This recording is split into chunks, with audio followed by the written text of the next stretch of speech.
Good evening, everyone. We're continuing with 3 minutes of Tehillim, and we are up to Perek Nun Dalet, Psalm 54. Lamnatzeach b'niginos maskil David. This pasuk base, it gives us the explicit historical backdrop of this Perek, similar to the previous Perek. It tells us exactly what happened. Bevo hatzifim v'yomer l'Shaul. The Zifim came to tell Shaul. We'll see what the Zifim were in a moment. Giveaway. They lived in Zif. And they told Shaul, Halo David mistater imanu, that David is hiding amongst us. Again, the similar David trying to hide away. Shaul upset at him, and they give away David HaMelech's location. And this is probably the closest call in Shmuel Aleph, Perek Gimel, the closest call that David HaMelech comes to actually being killed by Shaul. The pasuk says, and this is the area where the Zifim lived, was in the area of Yehuda, and it was in this area called Kehillah.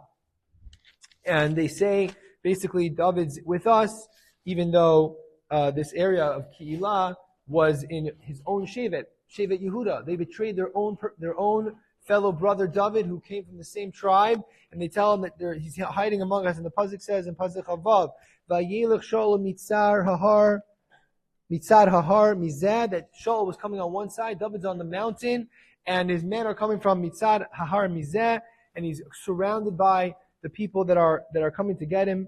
And he feels Vayi David nechbaz alechas, and he's really trying to escape to escape from Shaul. And it seems at that moment, V'Shaul ve'anashav itrim el David ve'el nashav l'tafsam, and everyone's surrounding David. They're about to get him. And then the next pasuk, Malach ba'al Shaul, and then there's a messenger.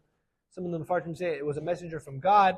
That Malach comes, an angel or a person comes and tells Shaul, the Plishtim are attacking, and right away, in that moment, Shaul leaves David and goes to the Plishtim. But the Radak says something very fascinating, citing a medrash, that we say in Hallel, we say, Amarti b'chavsi kol adam kozev, that I said hastily, I said rashly, that all people are just for naught, they're forsaken. And this is what the Radak says, that in this moment, David HaMelech said these words, and not about the Zifim who betrayed him, his own people, who from his own Shevet, but rather he's saying that Shmuel, the Navi of Hashem, the person who was supposed to be the man of faith, who anointed me as the king, who told me I'm going to be the Melech, he said, Shmuel, why did he do it? He said he was Meshachik Hashem LaMelech Hichon, who also, he says he did it b'chinav, he did it for no purpose, because all the promises of me, this working out, of everything being okay, actually Navi Naaman min Hashem, the Navi who was trustworthy, his words have not actually come to fruition. And he felt this sense at that moment, even though in a moment later Hashem saved him, but in that moment David HaMelech lost all hope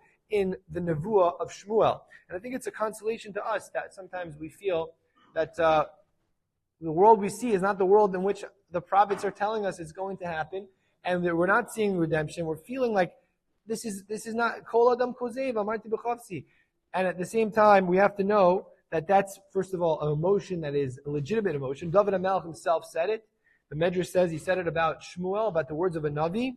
But also we should know that historically, as he says in the Perek Nedalet at the end, the Kol Tzara Hatzilani, that Hashem does save us, and just as with David was saved, Hashem, we also will be redeemed.